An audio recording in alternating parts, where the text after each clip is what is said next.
5. Son las 7 en punto de la mañana. Buenos días, dominicanos, dominicanas, ciudadanos y ciudadanas del mundo. Julio Martínez Pozo.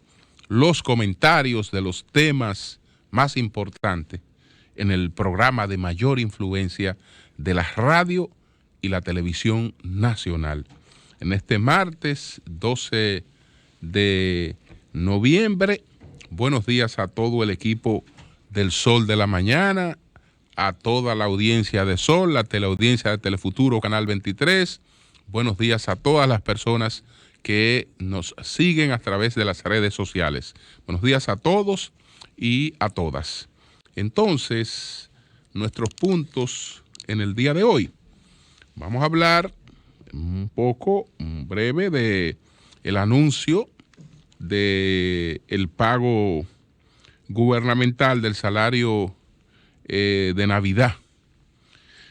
También de la salida de Evo Morales hacia México y el cuadro político de Bolivia. Las difíciles opciones que tiene Pedro Sánchez para formar gobierno en España. Y vamos a hacer un análisis de la encuesta que publica en el día de hoy el Centro Económico del Cibao, o más bien de la encuesta que difundió el Partido Revolucionario Moderno, de la parte de la encuesta que el Partido Revolucionario Moderno ha difundido en una nota de prensa a los medios de comunicación del Centro Económico del Cibao. Vamos a hablar de esa encuesta. Entonces, el salario de Navidad, pues se va a pagar, ya el gobierno anunció el pago del salario de Navidad. Ese salario se va a pagar a más tardar el 5 de diciembre. 5 de diciembre. El gobierno entregará el salario número 13, se hará a partir del 5 de diciembre y que el monto total es de unos 19.222 millones. Ellos explicaron en rueda de prensa ayer, tanto el ministro administrativo como el director de presupuesto, Luis Reyes, y el tesorero nacional, que el año pasado el monto de la regalía fue de 17.000 millones. La regalía pascual del gobierno y las instituciones descentralizadas el año pasado 17.000 millones, pero que ahora es 19.922 millones, y que eso es producto del hecho de la mejoría salarial que se hizo a distintos sectores. Por eso la regalía pascual ha crecido en la parte gubernamental a 19.922 millones, que ya a partir del día 5 de diciembre pues empiezan a reflejarse en la dinámica económica. Entonces, primero se van a pagar a los pensionados y militares, a educación, salud, y luego a los demás empleados. Pero esto empieza el pago a partir del día 5 de diciembre. Entonces, también el dinero está disponible, la erogación ya económica, con eso no hay ningún tipo de inconveniente, de que se va a pagar en algunos sitios, que en otros lugares no, que los empleados públicos no saben exactamente cuál día es que van a cobrar su regalía. Y afortunadamente para la gente, para protección de la gente, pues ya esos pagos no se hacen en las instituciones. Nadie sale ni con un sobrecito, ni a cambiar un cheque a un banco de regalías, sino que eso se hace, son pagos electrónicos. Son pagos electrónicos y la gente ya sabe que lo tiene disponible, y entonces con discreción puede ir disponiendo de esos fondos. Desde luego, lamentablemente, hay mucha gente que lo compromete de antemano. Y aquí usted ve, por ejemplo, en fechas cercanas a los pagos, a gente que va a un cajero con 20, con 25 tarjetas a hacer retiro de ese cajero. Entonces son personas que han hipotecado su salario. Han hipotecado su salario y entonces le entregan la tarjeta con la clave al prestamista. Eso los bancos y las instituciones tienen que buscar la manera de prohibirlo. Es decir, de que una persona que no sea la propietaria de esa tarjeta vaya a hacer retiro. Además, también es sumamente incómodo.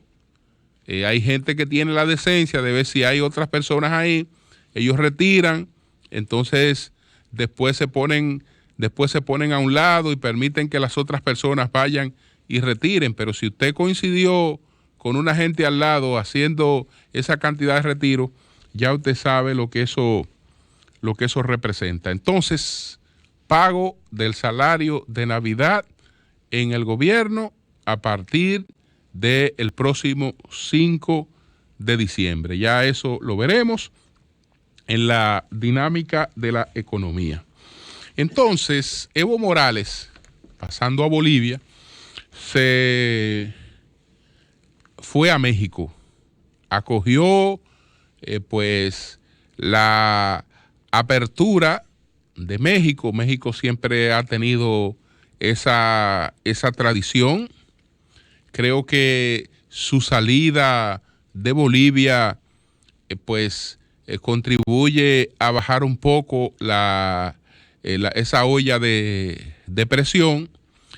Y ayer las autoridades militares pues empezaron a tomar medidas para controlar el vandalismo, porque lo que se ha desatado en Bolivia es sumamente caótico, porque la gente ha aprovechado para vandalizarlo todo. Y entonces las Fuerzas Armadas, el jefe de las Fuerzas Armadas, que es el general William Calimán, que fue el mismo que después de la rebelión o insubordinación en la policía, le pidió al presidente Evo Morales que renunciara como parte del proceso para pacificar a Bolivia. Entonces, Evo sabemos que renunció, salió al exilio. Él en un mensaje habla de que volverá y de que puede volver con más fuerza. Bueno, yo no creo que Evo Morales se liquide con su salida del gobierno, aunque haya sido una salida tan abrupta. Hay una realidad social que es un gobierno que no la enfrente, y realmente uno sabe de los límites que tienen los gobiernos para el tema de la deuda social, pues la va a tener ahí latente y la va a tener reviviendo al político que la gente entiende que trabajó en función de esas reivindicaciones. Es algo parecido a lo que ocurre con Lula en Brasil. El fenómeno Lula que pudiéramos ver levantarse no es solamente el problema judicial y de que se vea que hubo contra él un proceso con muchos atropellos. El fenómeno Lula también está asociado al hecho de que la gente ve una economía que no se levanta, ve que sus esperanzas de mejoría son inciertas. Y entonces, ¿cuál es el referente que hay en Brasil de de gobierno que ha provocado movilización social? Pues el gobierno de Lula. El gobierno de Lula es el que ha movido gente de la pobreza hacia la clase media.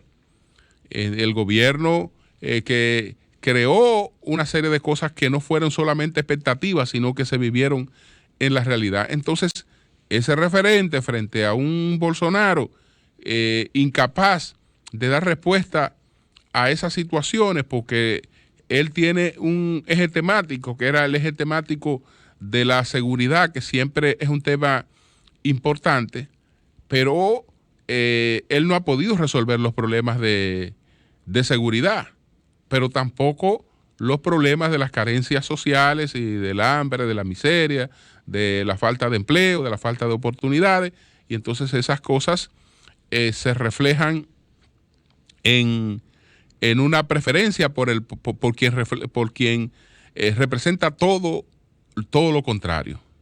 Entonces, Evo Morales es una realidad y la seguirá siendo en Bolivia.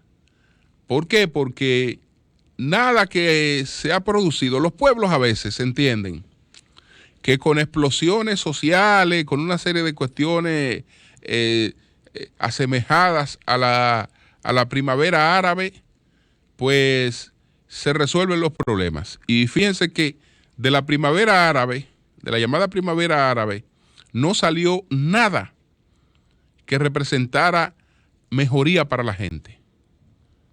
Es decir, de ese tipo de cosas no sale nada mejor para la gente. Nada mejor para la gente. Las mejorías se consiguen en ambientes donde hay pacto y hay negociación.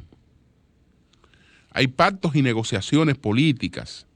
Entonces, ahí hay un ambiente de compromiso que permite avanzar, pero creando polarización, divisiones de la sociedad, enfrentamientos de esa naturaleza, no se resuelve nada.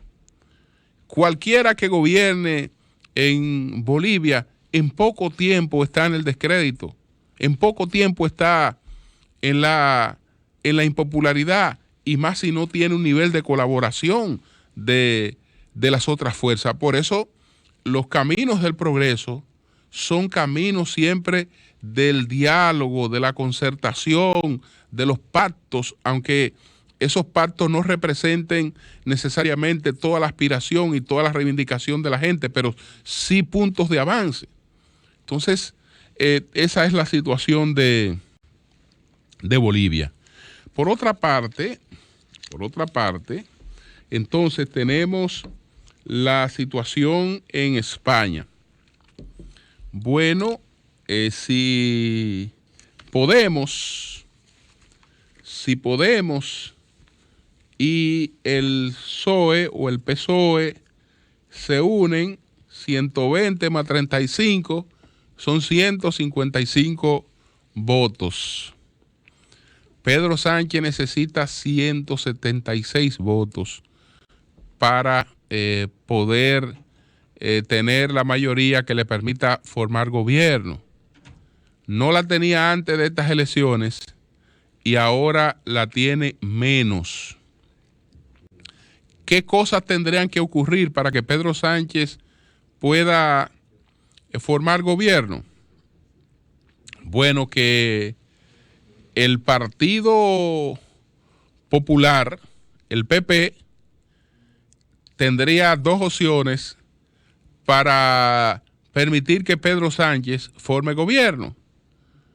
Una opción es la de darle sus 88 votos, de apoyarlo. La otra opción es la de abstenerse, para que por mayoría simple, pues Pedro Sánchez pudiera formar gobierno. Pero las dos opciones son muy caras para el PP, sumamente caras para el PP, que ahora, como no está solo en el escenario, entonces es un partido más hacia el centro, se denomina un partido de derecha, pero es un partido más centrista. Entonces, cualquier paso que da es un paso atacado por una fuerza un poco más radical, más hacia la derecha, y esos ataques tienen repercusiones electorales. Entonces el PP no quiere dejarse desplazar como la principal fuerza política opositora. Por lo tanto, independientemente de la suerte de los españoles, al PP no le queda otra cosa que cruzarse de brazos. Es decir, ni abstenerse ni apoyar a Pedro Sánchez, porque ambas cosas le salen sumamente costosas. Entonces, lo otro sería que Pedro Sánchez, con esos 155 que tendría con Podemos, que la alianza con Podemos también le sale muy costosa a Pedro Sánchez, muy costosa le sale esa alianza, le saldría a Pedro Sánchez, pero que Pedro Sánchez tendría que buscar el apoyo de los nacionalistas catalanes. Entonces imagínese usted lo frágil que es un gobierno de una España que se da con la gente que quiere dividir España. Eso es una cuestión realmente sumamente difícil. En pocas palabras, señores, en pocas palabras, España se ha hecho ingobernable. Con ese esquema que tiene, España se ha hecho ingobernable. Ingobernable. Cualquier cosa que haga Pedro Sánchez para formar gobierno es una cosa que genera problemas serios de ingobernabilidad. Y genera también problemas de popularidad. Problemas de popularidad que pueden revertirse en su contra. Entonces hoy él está viviendo en carne viva las consecuencias de su conspiración contra Mariano Rajoy, que debieron haberlo dejado que terminara su gobierno y ver qué otra cosa pasaba. Ahora mismo yo no visualizo cuál será la solución más apropiada, porque cualquiera que tome sería una solución realmente problemática. Entonces, señores, vamos a hablar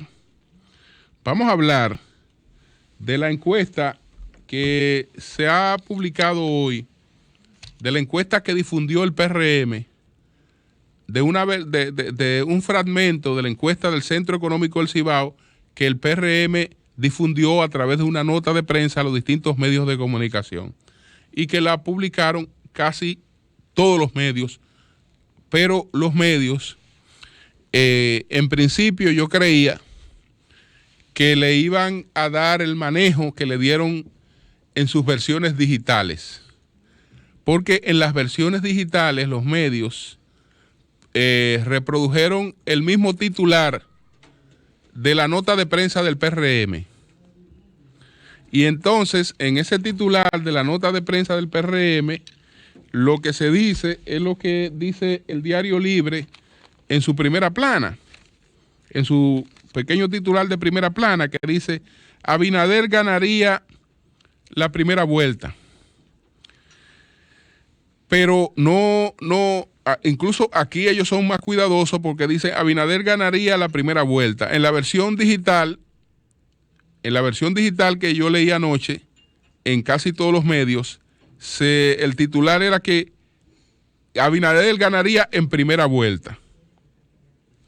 Entonces, el periódico después, cuando presenta la información, entonces cuida la prudencia del titular, y en vez de decir que Abinader ganaría la primera vuelta o que ganaría en primera vuelta, dice que encuesta Centro Económico del Cibao da ventaja a Abinader. Es decir, ahí el titular es absolutamente objetivo. Absolutamente objetivo. Entonces, bueno, en otros periódicos, el periódico Hoy la tituló "Encuesta da favorito al candidato Abinader". Perfecto. Hasta ahí estamos hablando de cosas totalmente objetivas, distinta a la que veía anoche, porque revisé casi todas las versiones digitales y veo que el titular es que Luis Abinader ganaría en primera vuelta, cuando la encuesta no dice que Luis Abinader ganaría en primera vuelta. Una cosa es decir que una persona quedaría en primer lugar en una primera vuelta, y otra cosa es decir que esa persona ganaría en primera vuelta. Ganar en primera vuelta es alcanzar el 50+1 de los votos, que es distinto a quedar en primer lugar en una primera vuelta. Eso es distinto. Entonces, lo que estamos claros es que lo que está ocurriendo es lo mismo que el señor Martínez Pozo decía en el día de ayer.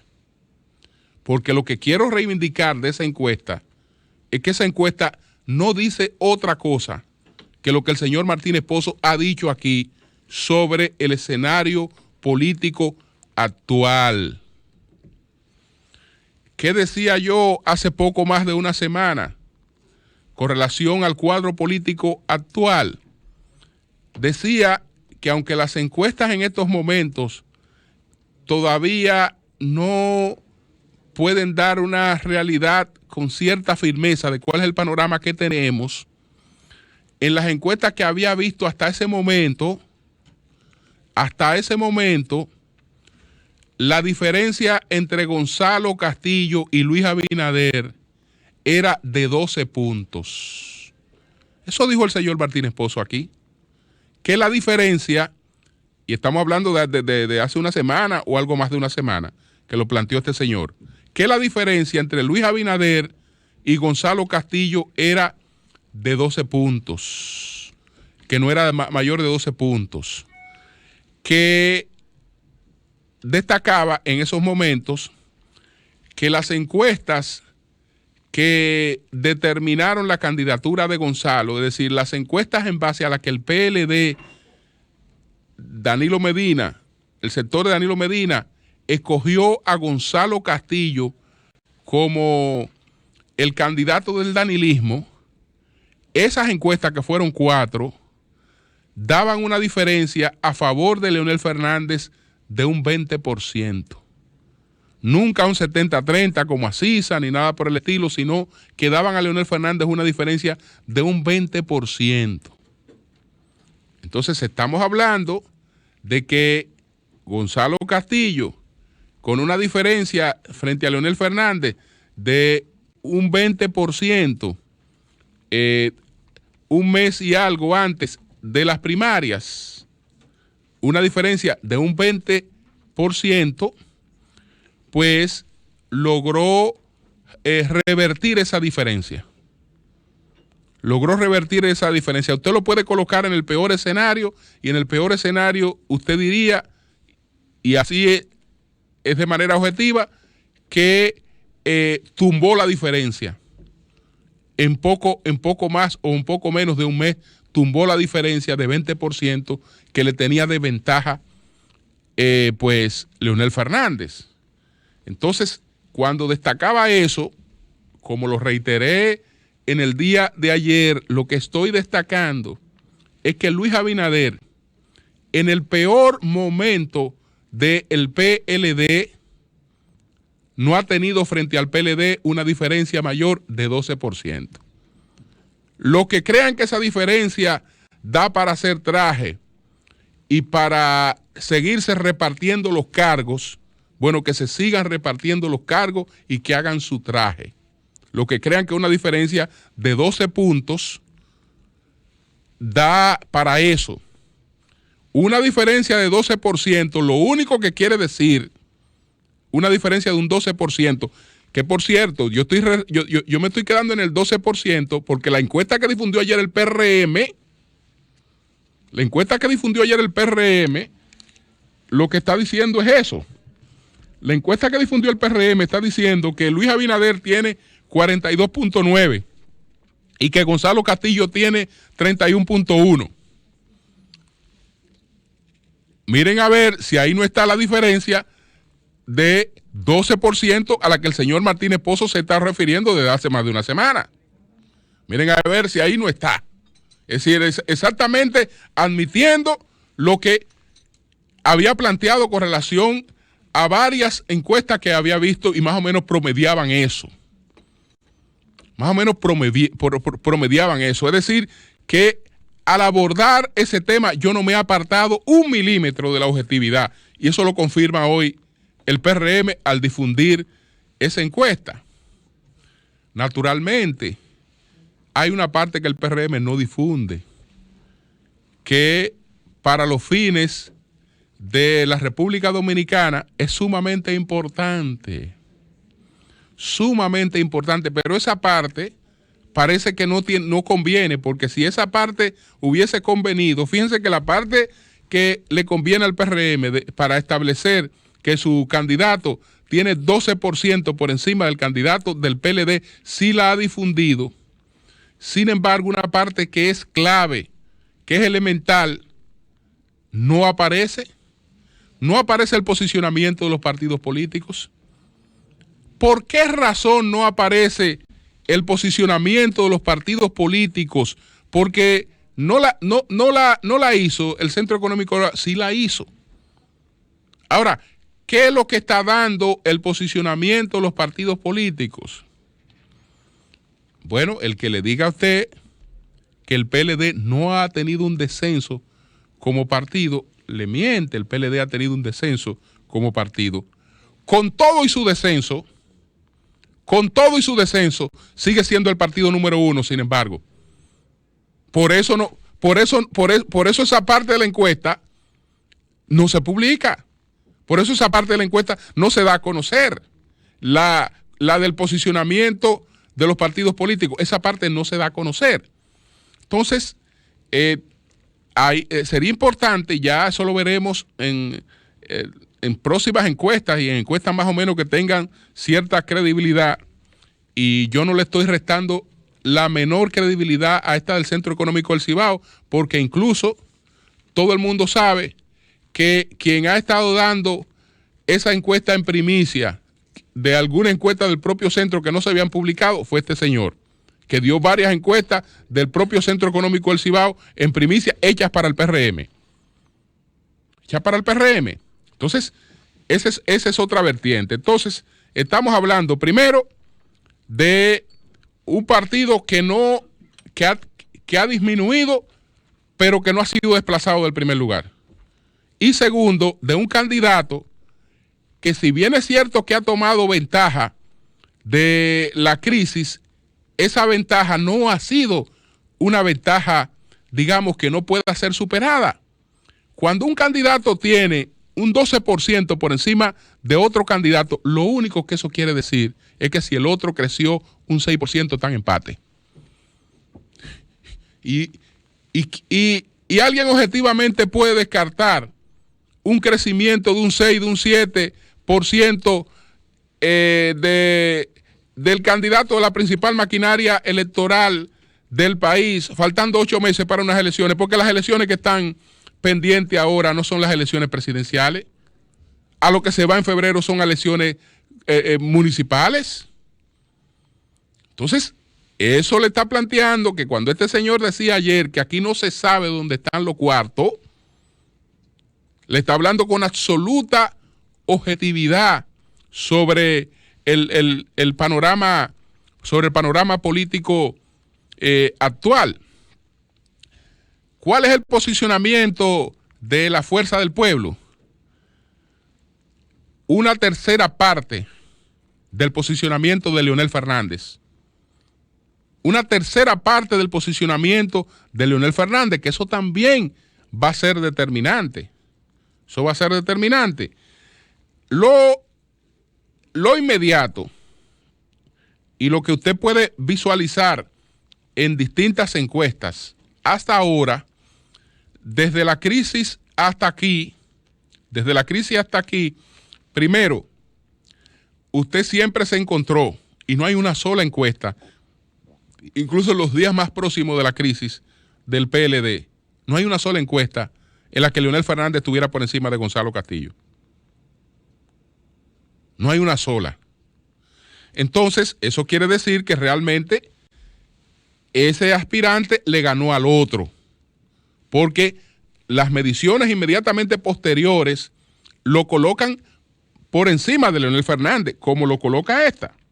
Esta del Centro Económico del Cibao dice que Leonel Fernández tiene un 18% y que Gonzalo tiene un 31%. Naturalmente, no publica cuál es el posicionamiento del partido. Es decir, cuál es la base electoral de ese candidato, cuál es la zapata electoral de ese candidato, cuánto marca esa zapata electoral. Ese es un elemento sumamente importante. Entonces, como ustedes ven, ahí objetivamente reiterado por el propio PRM lo que he dicho. No hay decisión en primera vuelta, porque otra cosa que es una manipulación no del Centro Económico del Cibao, sino de quienes difundieron esta encuesta. Pero ellos hablan de una segunda vuelta y en la segunda vuelta ponen a competir a 3. No hay segunda vuelta con 3. Es decir, el escenario de segunda vuelta nada más es de 2 candidatos. Usted no puede poner 3 candidatos en una segunda vuelta porque 3 candidatos no van a una segunda vuelta. Entonces, un escenario de segunda vuelta midiendo 3 candidatos es un asunto absolutamente irreal. Entonces, ahí están estos resultados confirmando lo que hemos dicho aquí en el cuadro político actual.